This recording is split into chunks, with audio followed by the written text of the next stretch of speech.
Hi guys, hope you're doing great. My name is Anastasia and welcome to my channel. Here we talk about recent trends, wellness events and things that can help you to be both healthier and happier. And today we're gonna discuss some pretty weird and interesting recent news. We're gonna talk about sleep, aging, social media trends and eggs. As always, before we start, please don't forget to like this video and follow me here on YouTube not to miss any videos of mine and to support my channel because I need your support like never before. The video about ugly privilege broke something on my YouTube and now my videos are not shown to other people, so I would deeply, sincerely appreciate your support right now. And of course, let's jump into today's news.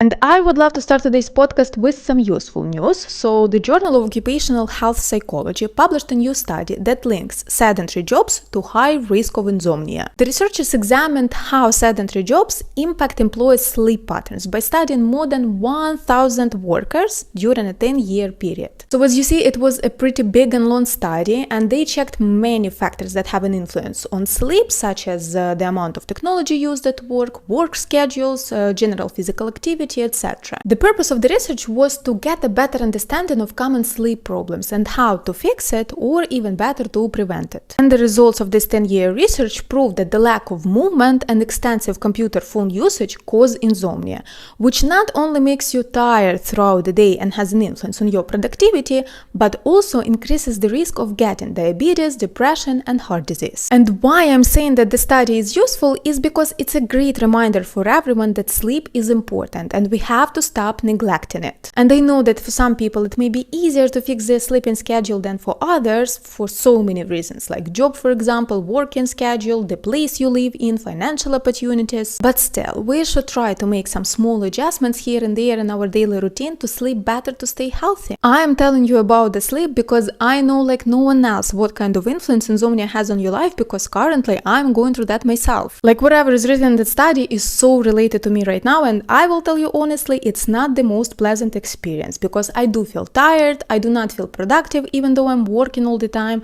and I honestly feel a bit irritated sometimes, you know? And no matter how much I'm trying to fix my sleeping schedule, it's just a pretty difficult thing to do for me because I do have the lack of movement in my life, which I'm trying to fix, but still not enough. And I work from home, which means that I spend my whole day on my phone and my laptop, you know? So if you want to have a good quality of life, if you want to feel good, if you want to stay healthy, please take care of your sleep because insomnia sucks. The next news is a bit weird, and to be honest, it makes me irritated because scientists decided to classify aging as disease. You heard me. What? No, dude! According to the health organization, this revision will allow them to get more funds to create more anti-aging therapies. Also, the supporters of this revision say that the healthcare system doesn't take aging seriously, when it is the reason for some chronic illnesses and consequently the end of life. And maybe at some point I can see it as the way of helping older people to live longer, but at the same time I personally see a few major problems here. Well, first of all, if aging is gonna be classified as disease, then I don't think that doctors are gonna examine their older patients properly and will actually look for the root of their health issues, because they will always write something like aging, and this is it, you know? Secondly, if aging is gonna be classified as a disease, then scientists are just gonna create more anti-aging drugs and treatments, and I personally see it as a way of creating a problem out of nothing and just making money on it, to be honest. Because what I see here is that if you want to live longer, then please do our treatments and take our medicine. Excuse me, but since when health is associated with medication? And lastly, we already have the problem of ageism in our society because some cunning people decided to become rich and made lots of women vulnerable and insecure. Let's be honest, men don't really care about aging and they don't spend their whole salary, their whole income on beauty routines to prevent it, right? Because no one is convincing men from the early childhood that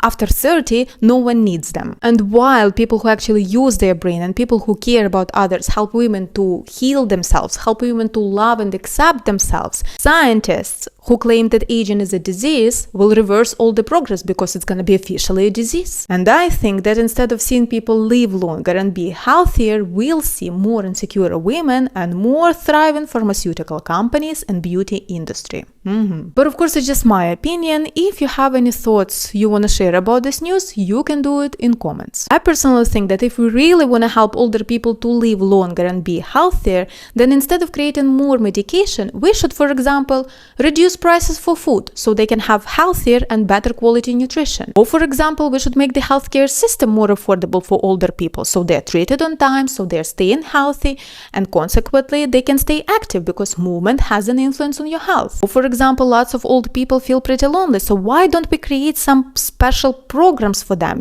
some supportive community where they will feel needed, where they will feel heard, where they will have people to talk to spend time with. Because loneliness can be pretty harmful for your mental health, and mental health has an influence on your physical health, and good quality social connections help to reduce the stress, help to feel happier, which has a good impact on your mental health. This is the help that they really need.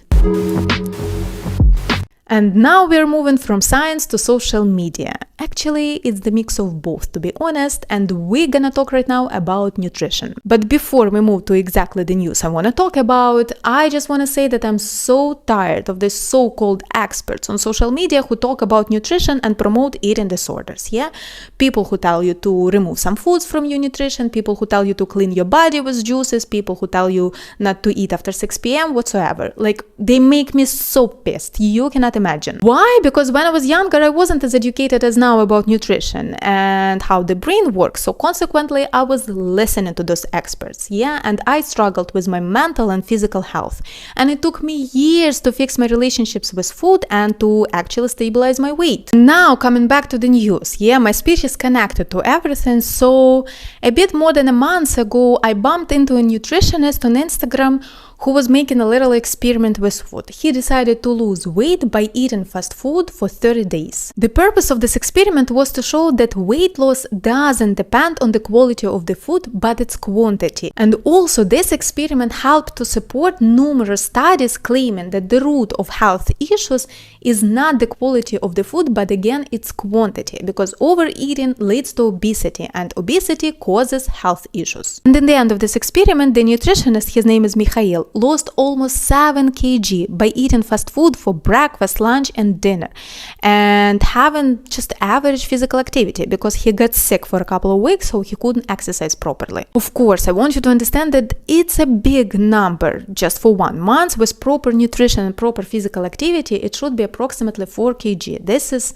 considered as the healthy way of losing weight, But what really shocked me is his tests, because they were surprisingly good. And I genuinely love this experiment. Why? Because first of all those so-called experts I mentioned before got so pissed. Of course, because they don't want other people to become educated. Otherwise, they will not be able to sell their stupid products, marathon courses, whatsoever to insecure people. And secondly, because it proves the point that demonizing food is unnecessary. It's ridiculous, and people who do that have no clue what they're talking about, and we shouldn't trust them. And don't get me wrong right now, I'm telling you about this experiment not for you to start eating fast food 24/7. I'm telling you so you will stop demonizing food and will stop trusting every skinny person on social media. A donut or a burger from time to time will not damage your health and will not make you fat right away, because it's all about balance, always. So just relax and let yourself live and enjoy the life.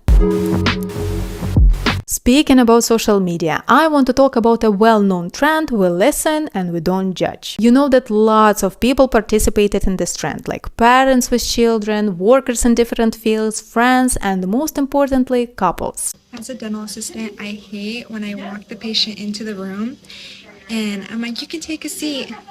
And they stand here and say, where do you want me to sit? Have you ever been to a dental office and sat in a different chair? Have you never been to a dental office, babe? And why this trend became so popular? Of course, first of all, because of its honesty. Secondly, because it can be pretty funny to watch people revealing their secrets or thoughts. But what is really concerning about this trend is that some people reveal truly disturbing behavior. And of course, that leads to a lot of judgment, both from the audience and from people who make this trend, especially when there are few people in the video. We listen and we don't judge. Remember when I knew you for like 4 days and you helped me move my apartment and a couple other guys showed up to help me move too? Yeah. I was going on dates with them too. I just invited everyone I was dating at the time to help me move my apartment. There was like 3 dudes that I was all dating. We don't judge. I was hoping you'd move against my competition. It was just like casual dates here and there.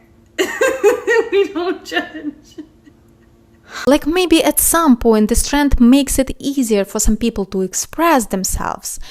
But some of the things they reveal can be pretty hurtful, you know? And because of that, recently psychologists discussed this trend a lot, and they say that some of the things should stay in private, or at least should be discussed in private before revealing it on camera, because it can put many people in a pretty uncomfortable position.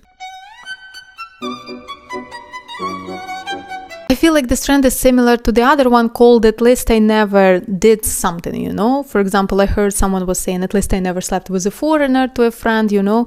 "At least I never was ashamed of my body," etc. And this trend is really tough. I mean, like only people with lots of trust in relationships, good sense of humor, and strong self-esteem should do this trend, because it's like full of judgment.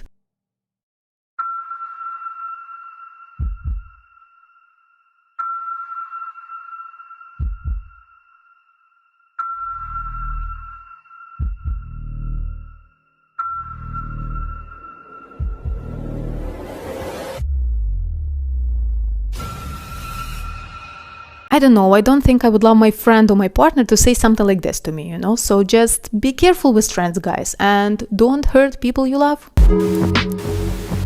And to finish today's podcast, I want with some news from US. It's funny and not funny at the same time. I guess you probably heard about the spreading bird flu in US that causes lots of problems with poultry, with dairy cows, and even people. Yeah, there are cases with people as well. And because of this flu, egg prices have increased significantly. I heard that eggs were not cheap in US before, but right now situation is really disturbing. And because of that, some men in Pennsylvania decided to make a heist, and they stole 100,000 eggs right from a distribution trailer worth $40,000. The eggs came from Pete and Jerry's Organics Farm, a brand sold in supermarkets across the USA. The egg crisis has led to reports of consumers hoarding eggs. This video, posted on social media, shows shoppers at Costco with arms full of eggs.